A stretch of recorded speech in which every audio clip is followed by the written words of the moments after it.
Hello, my name's David Runciman, and this is Past, Present, Future, the History of Ideas podcast. For today's episode in our series on the history of revolutionary ideas, I'm talking to the historian Nick Vincent about a document, Magna Carta, that is sometimes claimed to have changed the whole history of English freedom, and in the biggest version, the whole history of freedom. Did it really do that? And if it didn't, what did it do?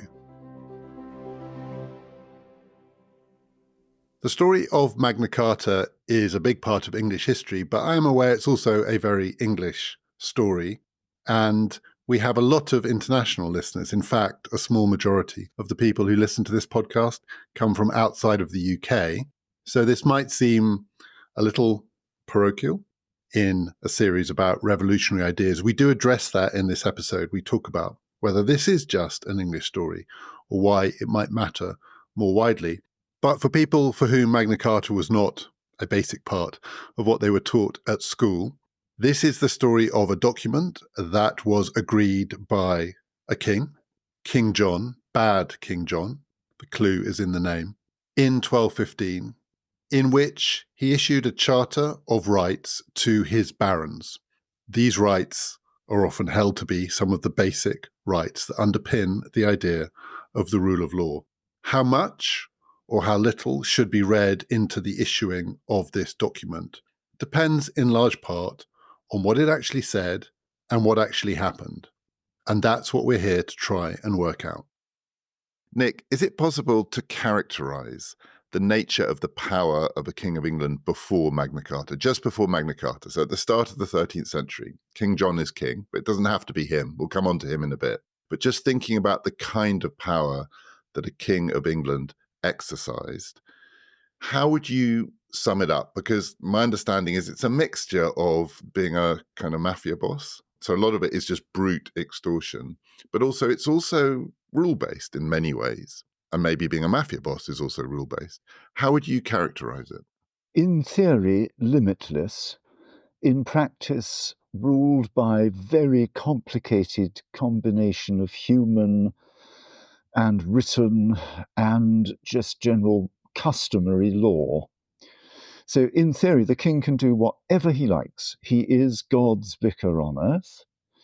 In practice, if he does too many of the things that he likes and other people don't, he is likely to get into trouble.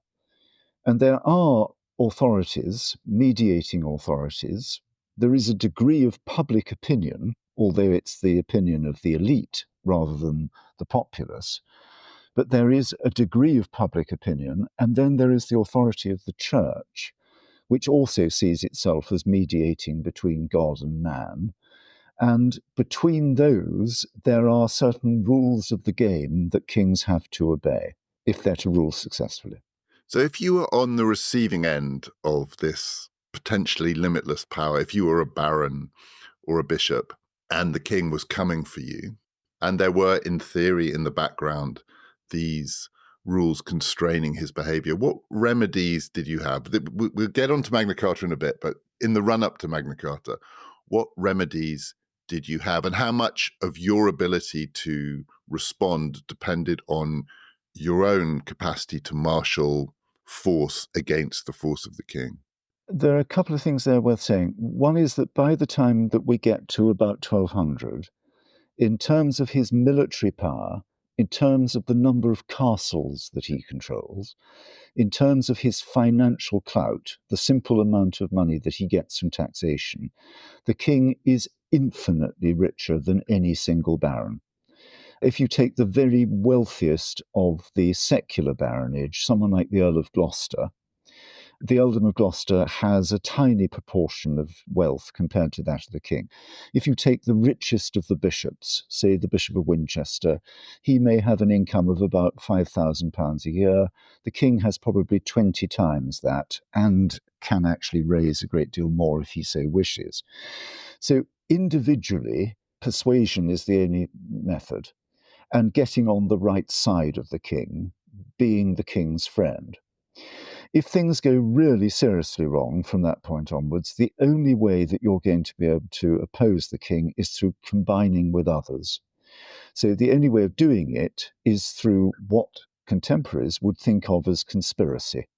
And we are in the world of the Sopranos there. We're in the world where a group of mafia bosses decides that they're going to take out the Corleone family or whatever family it might be.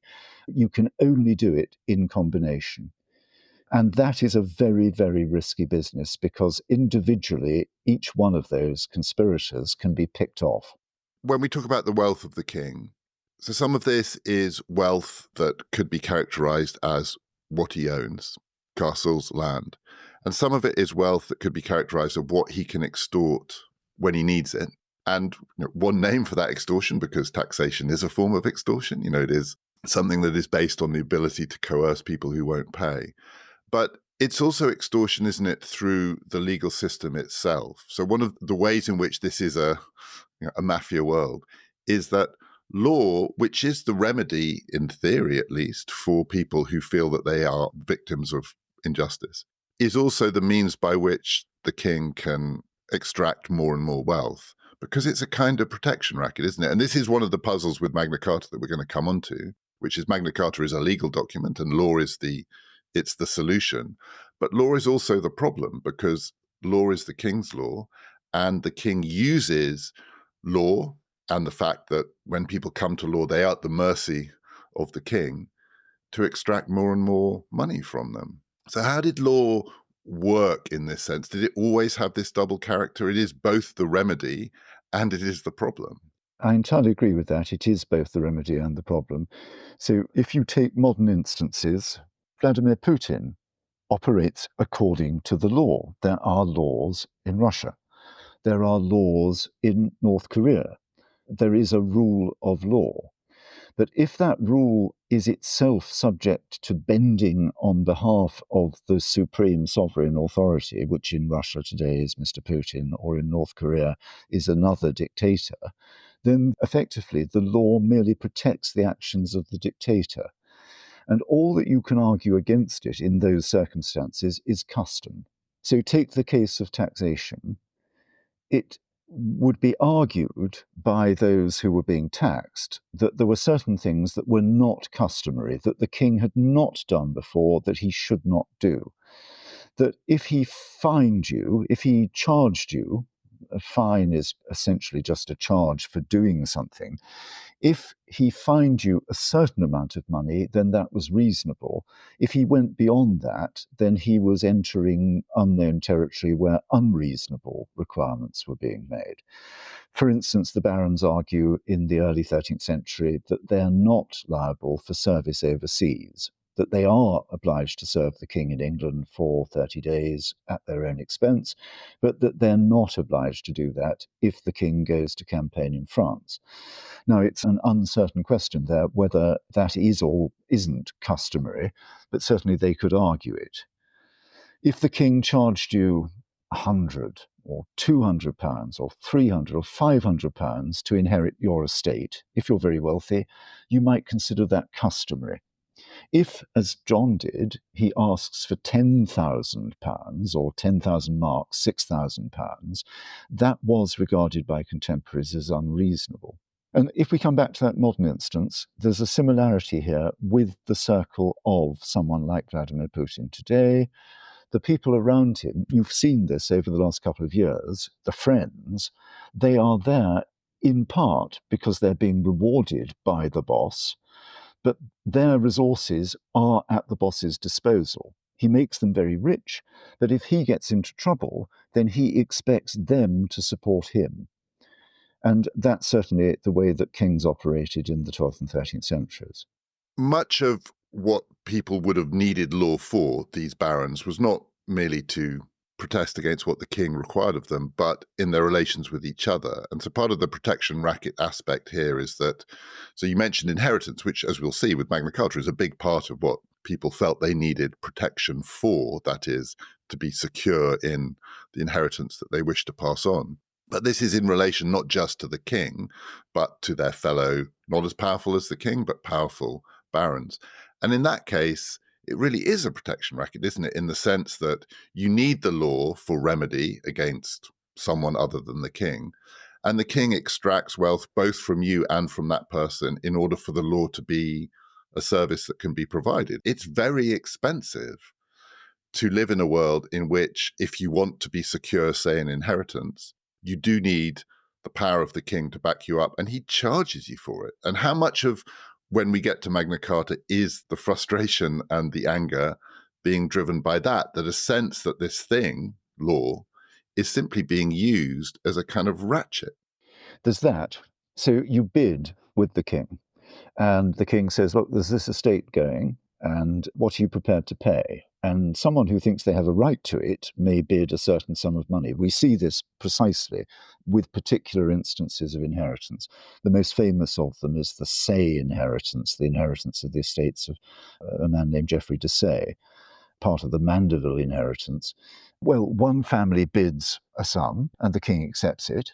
And then along comes another family and bids a higher sum and the king accepts that. And in the end, neither of them end up with a secure title, so they both feel a sense of grievance against the crown. And that's another point, and it's a very crucial point in this. It's the degree to which you can trust the king's word. So you go through this elaborate process of bidding and favoritism and all of that. And at the end, then, the king turns around and says, oh, I've changed my mind. I'm not going to do it that way at all. And anyway, I don't think much of you. And this is one of the problems of King John. This is, as it were, back to the specific personality of a particular king.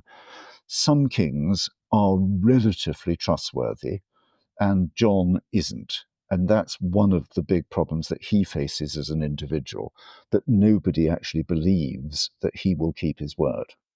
We're recording this on the day that Donald Trump is going to be inaugurated as the next president of the United States, and he will be taking an oath of office. It's part of the ritual. I don't think anyone particularly believes it binds him, certainly not in his own mind, but he will go through the usual pieties.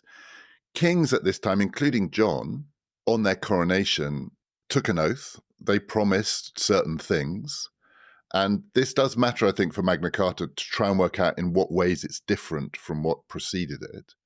So a coronation oath that a king might take, which would, in a way, be a sort of bona fide, you can trust me, I will keep my word. What force did those have? So leaving aside the particular case of John, but as a form, a king who on coronation says, primarily, I think, that he will be a good servant of the church, but also that he will uphold some basic principles of, for want of a better word, justice. What force in a world of oaths did the coronation oath have? Well, oaths are very important, but they're also very vague. So what the king promises to do, as you quite rightly say, is to defend the church and to maintain the integrity of the realm. And that involves doing justice. But what is justice? What is in the interest of the realm? The king will always argue that necessity dictates that he do certain things, that he's doing them for the common interest. But is he actually doing them for the common interest, or is he doing them for his own interest? And you see that today in any oath taken by a head of state, that it's extremely difficult to tie them down, that they must do certain things when in fact they are a sovereign ruler. What sanction did the church have? So the oath, which is an oath under God, and this is a world in which the church, both in England and also the papacy more broadly, was extremely powerful in its way. What sanction did the church have? And perhaps we should also say we are talking about the period in the immediate aftermath of one of the most famous conflicts with the church, which resulted in the death of Thomas à Becket. What was the nature of the power that the church or representatives of the church would have over a king who was perceived to have breached the oath that he took on assuming the throne? Okay, so the context there is very important. So this is in the aftermath of this terrible dispute between Henry II, King John's father, and Thomas Becket. And there, the ultimate authority within the church below God is the Pope. And the Pope at the time, Alexander III, was widely accused, widely believed not to have given Becket the support that was required. And It's very important that we remember there that all popes after Alexander III, in dealing with kings of England, let alone with dealing with the same family, the Plantagenet rulers of England, they're very conscious of that, and they're very keen to avoid the sorts of accusations that were made against Alexander. So, in a sense, they're always fighting the last war. They're always fighting the present war with the weapons of the last. Now, the ultimate weapon that they've got, it goes in a sort of set of stages. They can warn the king. They can then excommunicate the king. Now, we don't think of that as being very significant today. You can be excommunicated. Indeed, many people fall into excommunication in the eyes of the church. If you're not properly married and you're having children with your wife, you are, in theory, subject to excommunication. You are not supposed to take communion. Well, in the Middle Ages, that meant you were damned. You were going to go to hell. If you died excommunicate, the chances were that God would judge you to hell rather than to heaven. So it's a very serious sentence. If the king still ignores that sentence and doesn't see it as a wake-up call to do good, the ultimate weapon that the Pope has is that he can declare you deposed. But that is very risky, because what if the Pope declares a ruler deposed, and popes have done this, particularly to the German emperors. Since the 11th century, they'd been busily excommunicating and then deposing German emperors. What if they depose you and put someone else in your place, but nobody pays it any attention? In a sense, then, you've proved that this is an empty threat. It's an empty weapon of the papacy. So the Pope is very reluctant to excommunicate the king, which they do eventually do, and they excommunicate the court.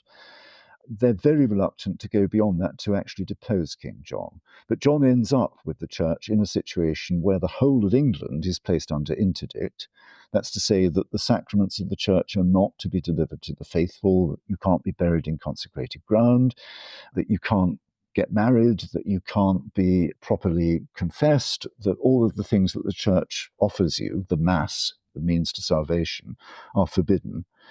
And they get to the verge of declaring the king deposed, but not quite. And none of this actually has much impact on John. John just carries on as before. It's not that that brings the king to reason, as some would see it. It's the threat of a French invasion, and the threat that that might actually succeed, and that the Pope would back the King of France against the King of England. That does bring John round, and eventually John makes his peace with the church.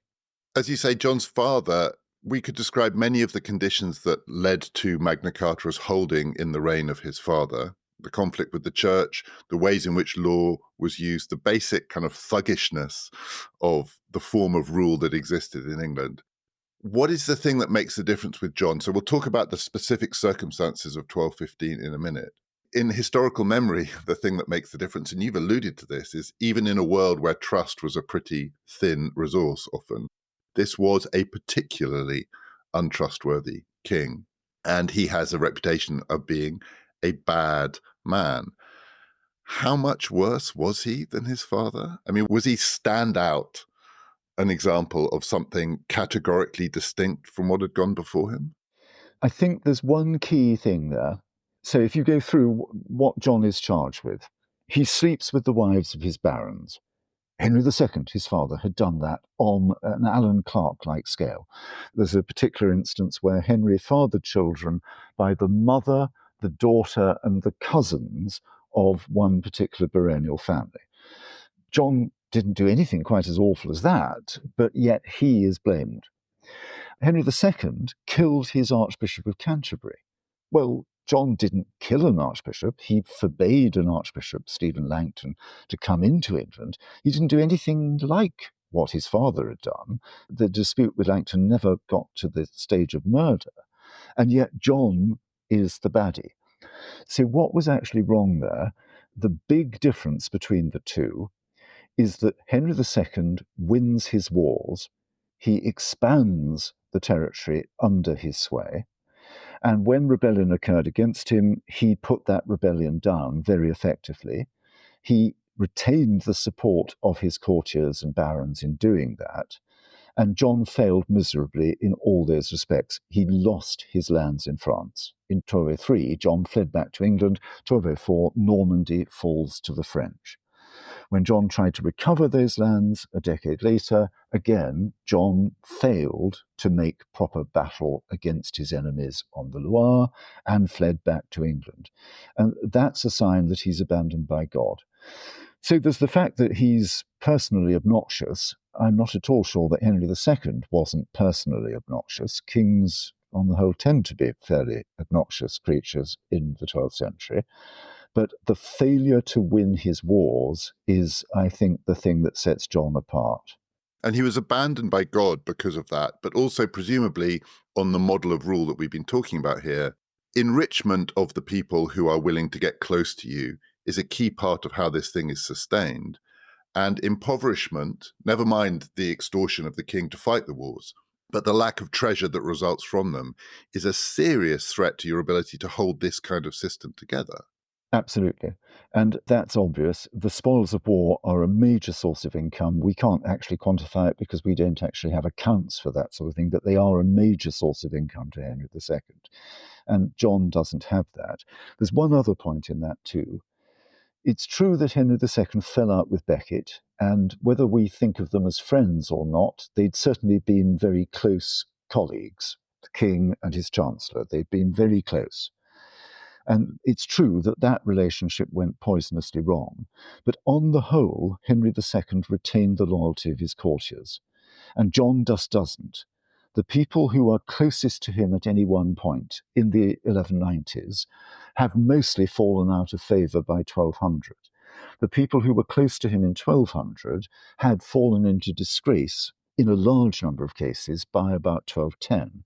So John doesn't have friends in the way that Henry II had, and that must also be a sign of human failing. One more question before we get on to what's actually in Magna Carta.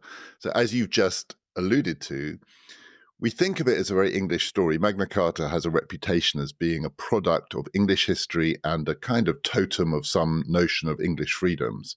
But this isn't an English story. This is a story in all of its forms that strays into the continent of Europe. In military terms, in religious terms, this is a story that involves fights in France, more than fights in England, but also the role of the Pope, the role of European kings. Is it a myth to think of what leads up to Magna Carta as being comprehensible as part simply of what we would call English history? I think what leads up to it, that would be mythical because that happens in many other places. Kings of Spain, kings of Portugal, Sicily, the German rulers of Sicily, all of them fall under the ban of the Pope at some stage. John's chief rival in the early 13th century, Philip Augustus, the King of the French, he is placed under excommunication, I suspect, for even longer than King John. And in all of those places, or most of those places, in one way or another, kings are made in the end to promise to do better. And sometimes those promises are enshrined in writing. What's different about Magna Carta is the detail of the document, for a start, the fact that it sets out clause by clause in extraordinary detail what the king can and cannot do. That's unusual, and it's unusually precocious. And the other thing that's unusual is that, in a sense, although kings don't actually obey the terms of the Charter in many, many ways, but in a sense, it becomes a totem, and it's renewed and reissued and republished again and again and again during the course of the 13th century, and in effect becomes part of customary law. Now, that is quite unusual because kings' promises elsewhere are made but are then generally forgotten, and they become simply something in the archives, whereas John's Magna Carta, in its various later forms, in the forms in which it's reissued, turns from being a peace settlement into effectively a statute, effectively into law. So as you say, to start with, we should think of this as a peace settlement. A peace bringing an end what kind of conflict? It was also a conspiracy. As you to get there, you need a conspiracy of the people who are going to bring the king to heel. So what, if this is a peace settlement, what was the nature of the peace that it was bringing to what sort of conflict in 1215? In the circumstances of 1215, what had happened, the king had gone to reconquer his lands in France. He'd raised a phenomenal amount of taxation to do that, had bled the barons of England dry. The point that you raised earlier on, one of the effects of not having this land in France any longer is that the king himself spends most of his time in England, and that's fairly difficult for the English barons. Previous kings of England have been absentees. It's much easier to deal with an absentee king.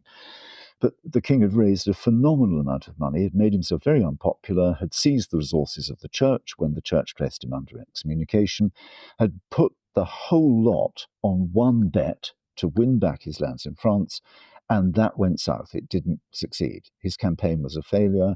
He fled from the Loire.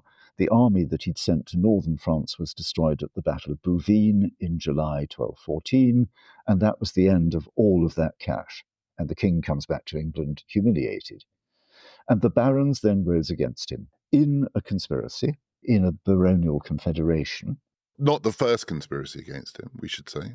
Not by any means the first conspiracy against him, and he himself had been a conspirator in the 1190s, 1180s. This is familiar territory. But what happened there was that the conspiracy was far, far more wide-scale than previous such conspiracies. And it garnered a degree of support from the church. So there were churchmen. Most of the bishops are pretty careful, but there are churchmen there saying, no, right is on the side of the conspirators, right is on the side of the rebels. And then in May 1215, the rebels seized London.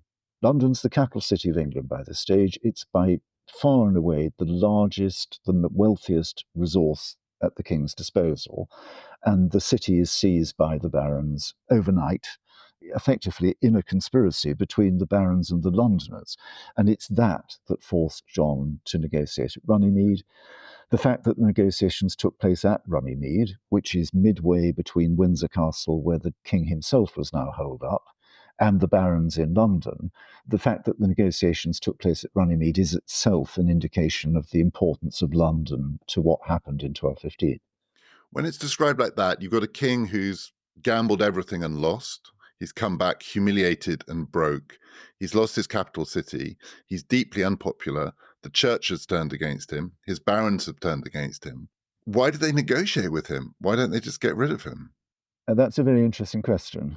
And in the end, that's where conspirators like this end up by, shall we say, the 14th century. The first English king after the conquest to be effectively deposed is Edward II in 1327. And there, what is the solution? You have to kill the king. There probably were people in 1215 who said, enough of this, let's kill him. Certainly when the Magna Carta piece went wrong, there were plenty of barons who said, well, let's find an alternative. Let's bring in someone else as king and get rid of this useless king that we've got. But it's a very dangerous business, that, because for a start, you've got to make sure it's going to work. And there's always a risk you're going to end up with two kings. And if you've got two kings, then you're going to have a period of civil war. Now, that's what had happened in England 60 years before, the reign of King Stephen. That was a terrible memory in most people's minds, where forget about rights to property, forget about peace and re-establishing order. The whole country had gone into total chaos for a period of almost 20 years as a result of the barons or half the barons not accepting the king they had.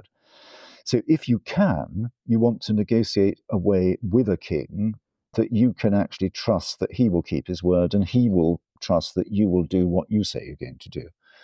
Of course, it's very difficult to do that with someone like John, who nobody actually trusts to do anything he says. The document that was produced in 1215, was there a sense on the part of the people who produced it that it was different from anything that had gone before? Like you say, it had a lot more detail in it. And when you read it now, the detail, a lot of it is baffling. For people who think of Magna Carta as being a broad statement of the principles of liberty, to read the document, you really have to look around for those statements, because a lot of it is very specific to grievances of the time and to securities that people wanted, named securities in particular places for particular kinds of property, and a lot about inheritance, the rules of inheritance, what happens to widows, what happens to the sons and the children of people who have died. Was there a sense among the people who signed this document that they had produced something that represented a departure from what had gone before? It's very difficult to say that. You're quite right. There's a lot of it that is completely confusing to modern readers. And when you hear people talking about all our liberties enshrined in Magna Carta, the classic instance there is we will abolish and remove all fish weirs from the River Thames and Medway. I don't think people today are terribly concerned about fish weirs on the Thames and Medway, but there were reasons at the time why that mattered. But it seems baffling to us today that there should be anything so specific. We will remove from the land all of the relations of Girard d'Athay, Engelard de Sigogny and his kinsman, Philip of Mark and his kinsman. Nobody knows who any of these people are today. As to whether people thought that it was unusual, well, there'd been similar settlements negotiated before. When kings came to the throne, when Henry I came to the throne in 1100, when Stephen came to the throne in 1135, when Henry II came to the throne in 1154, there had to be negotiations. There were promises issued by charter. The key one there is the coronation charter of Henry I, that many people in 1215 thought that they were renewing in one way or another. So we're told the Archbishop of Canterbury, at some point 1213-14, produces this charter that Henry I had issued 100 years before and says, well, this is the basis of what we're going now to negotiate with our king. So it's very difficult to know whether they thought they were doing anything particularly new. There's one possible indicator there, that away from the field of Runnymede, the Archbishop of Canterbury, Stephen Langton, carried back with him to Lambeth Palace. And we know that these documents were in Lambeth because they were still there in the 17th century. So we know that they came from the Archbishop. He carried the draft of Magna Carta, a thing that we call the Petition of the Barons, the Articles of the Barons. He carried that and almost certainly a copy of Magna Carta itself back to Lambeth. And that might suggest that already at the time, people were collecting up what they saw as relics of a very significant settlement. But on the whole, I suspect they thought they were doing, in a little bit more detail, what had been done on previous such occasions. What about the sanctions against the king if he breaks the terms of this treaty? Was there novelty there? Very much so. So what do you do if the king doesn't keep the terms of the charter? The king is sovereign. So if the king agrees something on Monday and then on Tuesday morning changes his mind, you can't hold him to it. If he promises something, how do you hold him to it? The first thing you do is say that the king is granting this not to the free men of England. The charter begins as a grant to God.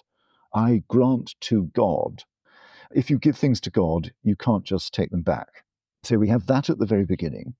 And then at the end, we get this extraordinary clause that says that if the king fails to keep the terms of the charters, then the barons, represented by 25 individuals, and we have lists of the names of these 25 barons, and they are indeed very powerful people, they have the right to rebel again against the king. And they can seize the king's castles, they can seize the king's lands, they can do pretty much whatever they like, except to attack the person of the king or his family. So they can't actually kill the king or kill his son or kill his wife. That securities clause, it's called, of Magna Carta is very unusual. And it's also utterly impractical, because no authority is actually going to accept a situation where rebellion is sanctioned. And as far as the Pope is concerned, this is the cause of the Pope's decision immediately after the charter was drawn to his attention by the king. So John sent off the charter to the Pope, saying this is not fair. The Pope entirely agrees. You can't have rebellion sanctioned under law.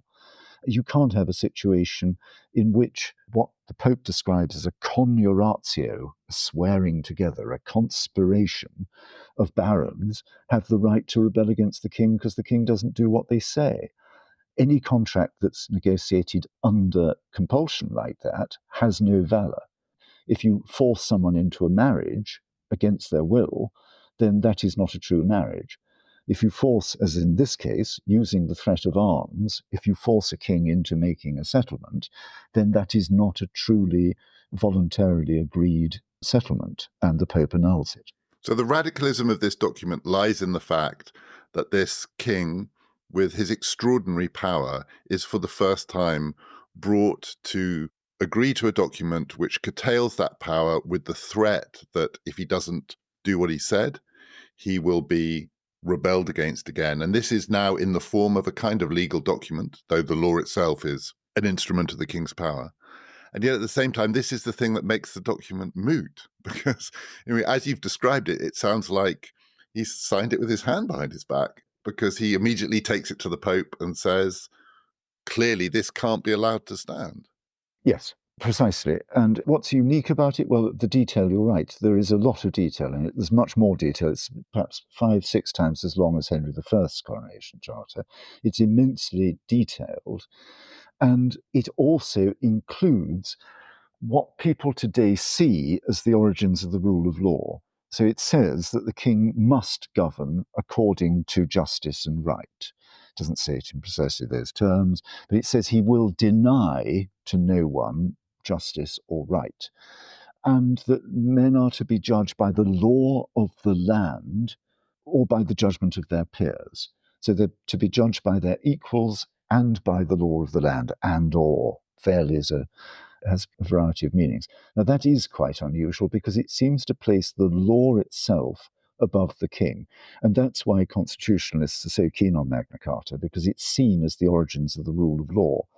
It isn't really, because kings previously recognized the authority of the law in one way or another, partly because they actually make the law.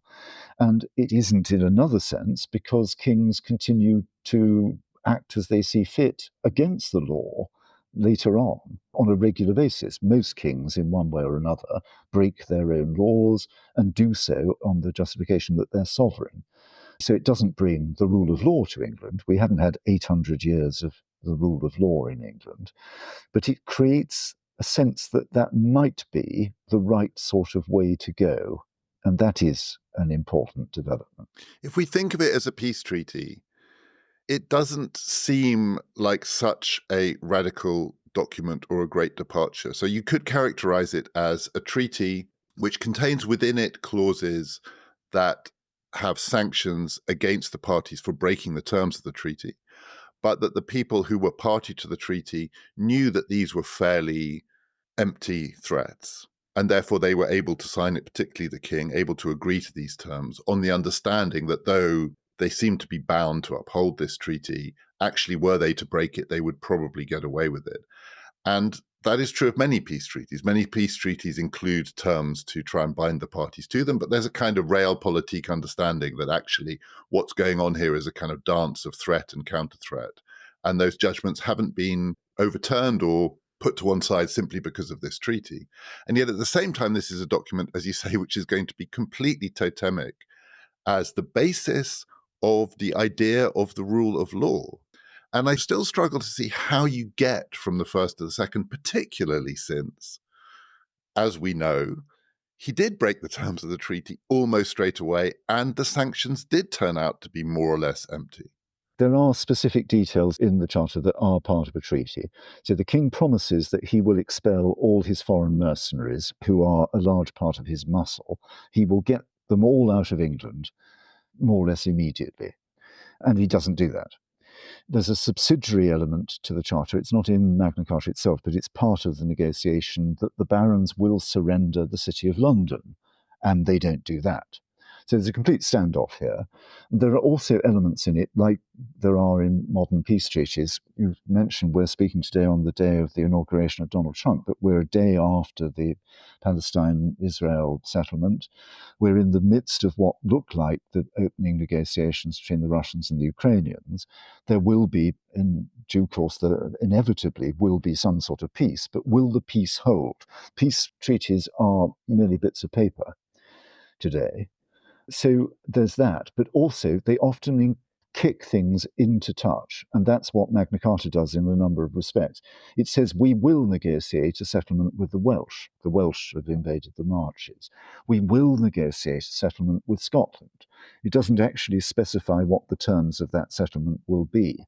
So even within the Charter are embedded these fears, these too difficult to handle box-like things that you have to, as it were, push into a future period. And none of those really work either. As to how it turns into a totem, how does all of this work out? Well, it's the aftermath that changes it from something that would be today considered really very interesting, but not, as it were, earth-shatteringly significant, into this great totem that rings down the ages. And that's the sheer number of times that it was renewed. And in all of those renewals, all of the specific details that are in the Charter about the Welsh and the Scots and the King's French mercenaries and the taxation that the Jews may or may not charge on debt, all of these sorts of specifics are excised, they're taken out, and the Charter's boiled down after John died into a series of far more general promises based on the text of 1215, but nonetheless heavily revised. And it's that document that is reissued in 1216 after John died, 1217, again 1225, 1230s, 1250s, 1260s, all the way through to 1300. It's reissued so many times that the individual details that by that stage are pretty archaic no longer matter very much. What matters is that it's seen as a symbol of the king's willingness to rule under law. And when it's reissued, what are the motives that lead kings to agree to it? I can see the motives that lead churchmen and barons and others to wish this document to be reissued. But what is the incentive for kings to agree to it? The only incentive that kings can ever have is desperation. So it's desperation. John died. So immediately after Runnymede, the Charter as law, if we see it as law, it's really a peace settlement, but as a peace settlement, it lasted perhaps 12 weeks. By the end of August 1215, after June the 15th, the date of the Charter, by the end of August, the barons and the king were at war again.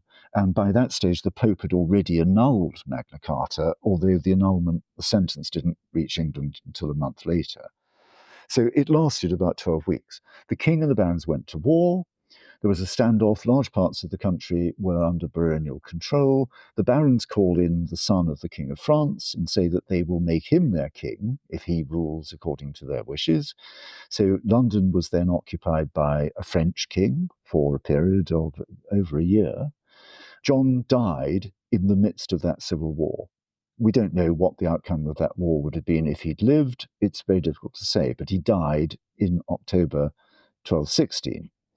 And he left as his heir a 9-year-old boy, Henry III, surrounded by a group of John's former courtiers, but with a desperate situation on their hands, with a young boy incapable of ruling himself, desperate to buy back the support of the barons.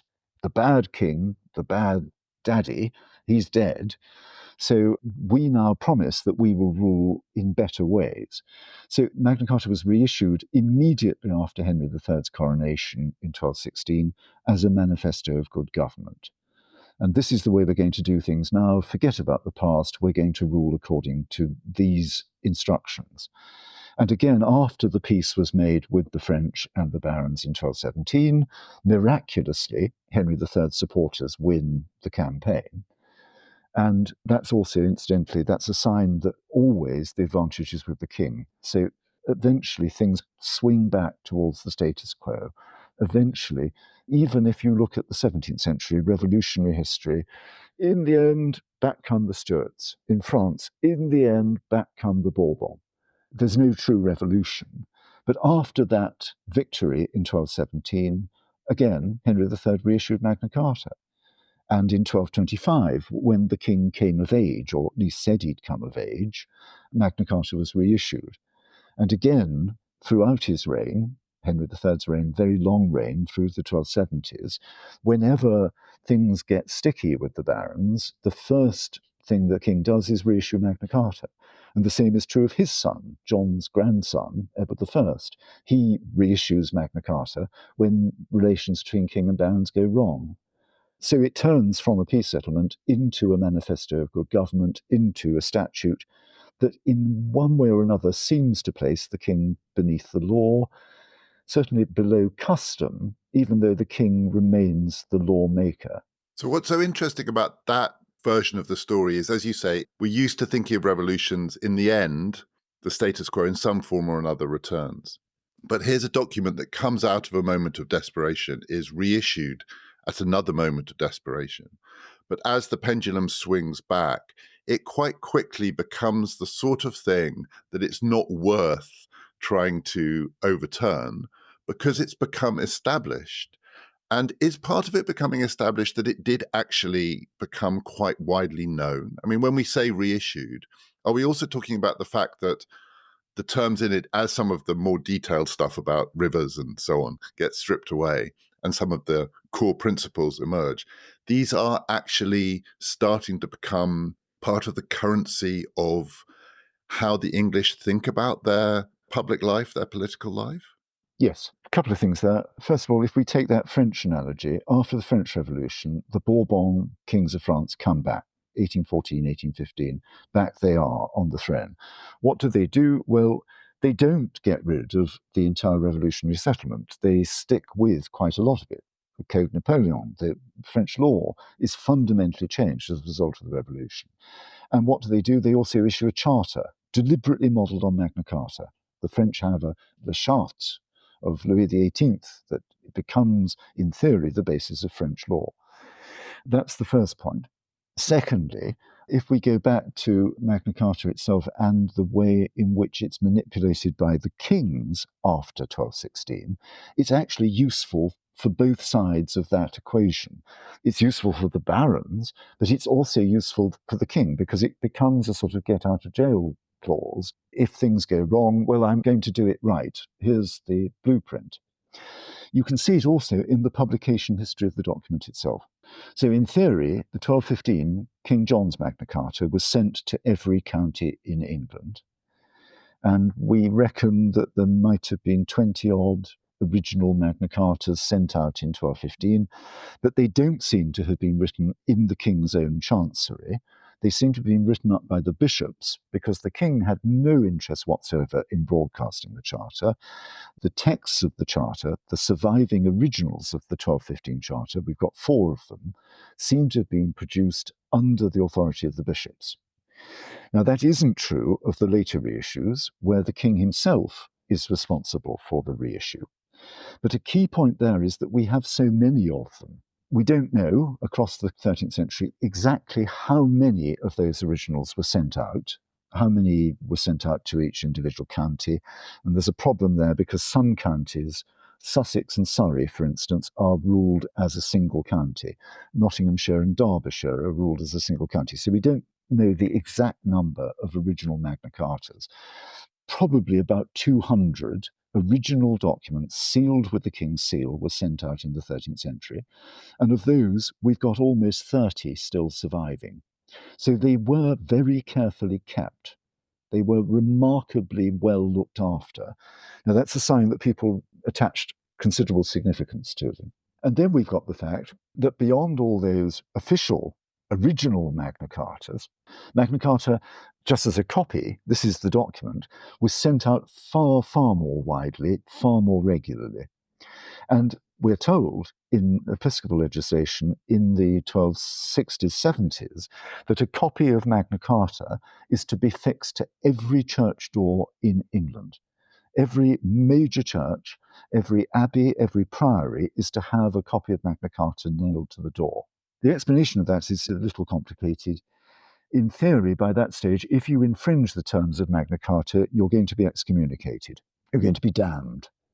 And it's unfair in the eyes of the church to damn people for something that they don't know that they've done wrong. So it's essential in the eyes of the church that everybody knows the text of this charter so that they know whether or not they have infringed it and as a consequence fallen under excommunication. So the church plays a major role in broadcasting Magna Carta even after 1215. But by the 1250s, 60s, 70s, it was very, very widely known in its legal form. And as the more specific clauses fall away and the document becomes more and more widely known, today it has a reputation as well as having an early version instantiation of the idea of a common interest or a sort of common purpose for the nation, which is somewhat at odds with much of what's in it, which is a very specific set of negotiations between one powerful group of thugs and a very thuggish man who has power over them. leaving almost everyone out of account.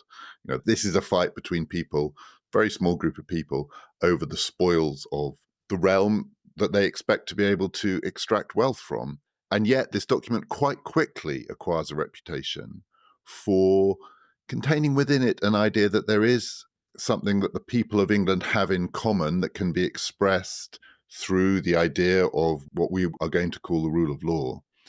And that is also a really significant shift. I mean, it's quite hard to capture that in the circumstances of 1215. It doesn't look like a document that's going to be a totemic instance of the idea that there is a common good. Yep. There are a number of things there. One is that it plays, in 1215, it plays on the idea that taxation is only to be made with consent. But the consent of a powerful group of people, not of the people of England. Of a powerful group of people. Exactly. It's not the common people, it's not the populace, but that there will be assent for taxation. Now, that drops out of the later reissues of the Charter, but it's there at the beginning, and it fuels the idea, back to revolution, back to the American Revolution of the 18th century, no taxation without representation. So there are the germs there of something that's going to develop in very significant ways later on. Though it's interesting that idea drops out. When I said as you said, what goes is the stuff about fishing the Medway, but actually you could say that's the most radical part of the document, and that actually drops out as well. Actually, fishing the Medway doesn't go out, and that also becomes very important because it becomes the basis of, it's actually the most debated clause until it was repealed, I think, in the 1960s. But even now, it's regularly cited in court because it creates the idea that there are certain waterways, there are certain public possessions, public rights of way, that there is a res publica, there are things that belong to the people that aren't to be interfered with for private gain. So, in fact, there too is another germ. But you're right, the most revolutionary bits of the Charter, the Committee of 25 Barons, the expulsion of the King's friends, all of that drops out. But there are other things there too. So, for instance, it refers to free men. So we grant to all free men that blah, blah, blah. Now, at the time, that really only means a very small number of people, because most people are peasants and, in effect, they belong to their lords. They are not free in the sense that the Charter means. But the meaning of that term, freeman, changes over time to mean all men, all women, and we get that idea of the rights of the free-born Englishman, and that's floating around as early as the 16th century. You get also this idea that there is a community of the realm, a community of the faithful. These are all ideas that are circulating within the church, and you find it in Magna Carta, in that clause of Magna Carta, that states that all of these liberties I have granted to my barons and men, but they are to extend them in turn to their own subjects. That's very important because it means that Magna Carta isn't just for the barons and the archbishop and the bishops. It means that it is, in theory, all of the liberties and privileges contained herein are to be extended to everybody, and layer by layer, so it goes down the line. So you do get that idea, and it probably comes from the church, that this is something for the community as a whole, the community of the faithful, the community of the realm. Is it possible to say, this is going to be my last question, but it's a big question. Is it possible to say, both as this document then impacts outside of England, its significance is very broad. This is a global document, and it's a document in global history. And from quite early on, there seems to have been some recognition that something significant had happened here, but also in its totemic significance for us, the way in which it is still cited. I didn't know that the fishing stuff was still important, but the broader principles are. Is it possible to say whether it is the form or the content in which the potency of this document lies? I mean, presumably it's a combination of the two, but as we've been talking about it, it does feel like there is a different story to be told, depending on whether you think the radicalism lies in some of the specific clauses, or the radicalism lies in the way in which the document not simply came about, but was broadcast, the form in which it was broadcast, the ways in which it appeared that there was a form here that could be filled with other clauses, other ideas, that might be binding more powerfully than a conventional peace treaty is binding, as it morphs from peace treaty to legislation, to the basis of constitutional law in England, was the sense, do you think, both early on and later on, that the real radicalism here is the form, not the content? Yeah, a bit of both. I think the key point there is that because it's become totemic by the late 13th century, it's almost as important as kingship itself. So when people think of English kings, they think of a crown, they think of a throne, they think of a sceptre, but they also think of Magna Carta. So the idea that there are certain liberties and rights that are guaranteed by royal charter to all the free men of England is tremendously important. Now, of course, the people of England, there are those who would argue they have never been free. Certainly, if you live under English law in Ireland in the 19th century or in the West Indies in the 18th century, you don't really feel a great sense of gratitude towards Magna Carta, though you are told that you are living as a free man. So there's a degree of myth-making about it all, of course, but people believe that they have certain liberties. Most people today, the vast majority of the population, has never read Magna Carta. They've no idea what's in it, except that it's very important and it guarantees their liberties and freedoms. And in a sense, to that extent, it becomes part of the totemic badge of being English. As to when that happens, well, some of that happened very early on, although tyranny in no way ended, and bad kings don't end, and many of the promises made in Magna Carta, even within a century, are pretty meaningless because they relate to the law itself. It's changed in all sorts of ways. The key change there, I think, comes in the beginning of the 17th century, when the Scots kings, the Stuart kings, James I, comes down from Scotland, and there is real fear in England that England will be placed under the sovereign rule of the king. The king will do what he likes. He will rule by divine right. And judges begin citing Magna Carta against the king. The king cannot do this because Magna Carta says he can't. It then becomes very important in the English Civil War. It becomes very important to the American revolutionaries in the 18th century, who in turn export it to France with the French Revolution, and thereafter it does indeed become a global document. So again, it's evolved over time, and really it ceased to bear any relation to the document itself, to the thing signed at Runnymede. It's become something far greater. It's become almost a rival to the sovereign power of the king, the idea that the people themselves have their own rights and liberties enshrined in some sort of piece of parchment. We the people. I've said I've asked you the last question, but I'm going to ask you one more. This is a document that emerged in this little island off the coast of the continent of Europe, a kind of backwater. It was a backwater then. Later on in its history, it becomes one of the most important political actors in the world. It acquires an enormous empire, and under those conditions, one can completely see why people outside of England would be very interested in its founding documents. But when it was a backwater, when this little local squabble produced this document, which was similar to documents of that kind produced elsewhere, the Pope got involved, it fell apart very quickly, it was reissued.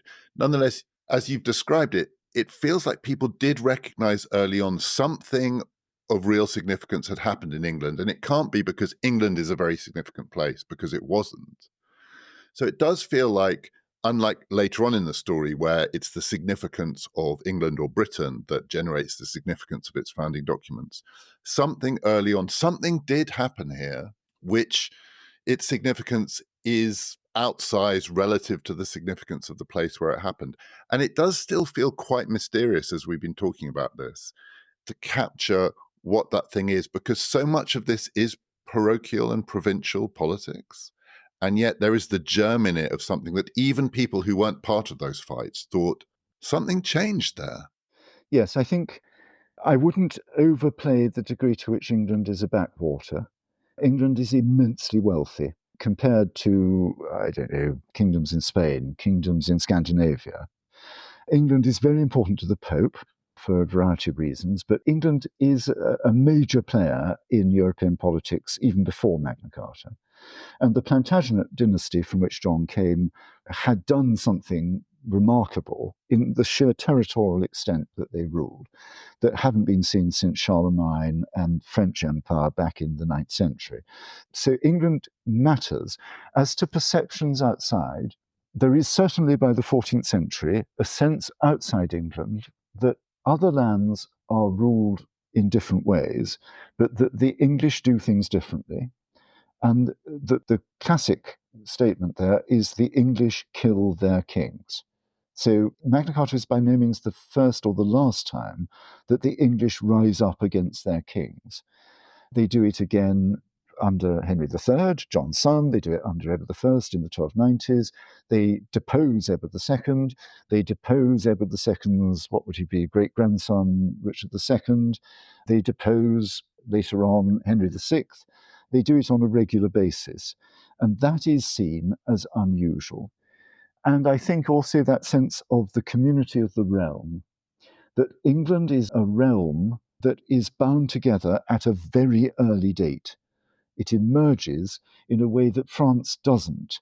France is a geographical description of an area, but it's ruled by a variety of different people, not by one king. Not really until the 18th century does one king rule the whole extent of France, and even then not very effectively. So England, from a very early date, is seen as having an exceptional existence. And that, I think, continental writers are aware of. And as I say, that business about the English kill their kings, one hopes they don't do that very much these days. So in that sense, Magna Carta is both cause and effect of English exceptionalism. It's certainly part of that story. And to end, that's a very important point too. It's a story. And the stories we tell about ourselves are immensely important. They might not be true. We might not have had 800 years of liberty under the law. The rule of law wasn't established in 1215. It's not true. Just as there is no rule of law in Russia today or rule of law in North Korea. But the idea that we have been a freedom-loving people living under the rule of law with a sense of our own rights set against the sovereign rights of the crown, the fact that we believe that, and we believe that's our historical destiny, leads us to behave in certain ways that distinguish us from other countries. And that is, I think, very important. It may be a myth, but myths have real consequences in the world at large. And we live in a world at the moment where all this stuff about fake news and everything else, we imagine that's some sort of new development. No, it's always been there. The myths that people tell about themselves are just as important in many ways as the reality underpinning them. There is a new edition of our free fortnightly newsletter coming out tomorrow. That's going to accompany the first 4 episodes in this series on revolutionary ideas. If you would like to get our newsletter, it's very easy. Just click on the link in the show description or go to our website and sign up there. And also a reminder, if you would like to come to a live recording of PPF, my conversation in Bath with Robert Saunders about Churchill and his legacy, tickets are available now. You can get them by just going to the events page on our website, ppfideas.com. Next time on the history of revolutionary ideas, I'm going to be talking about a movement, an intellectual movement, that means a lot of different things to different people, but does have some claims to have changed the whole course of how human beings think about the world. Its name is Humanism. Do join us for that. This has been Past, Present, Future, brought to you in partnership with the London Review of Books. Past, Present, Future is part of the Airwave Podcast Network.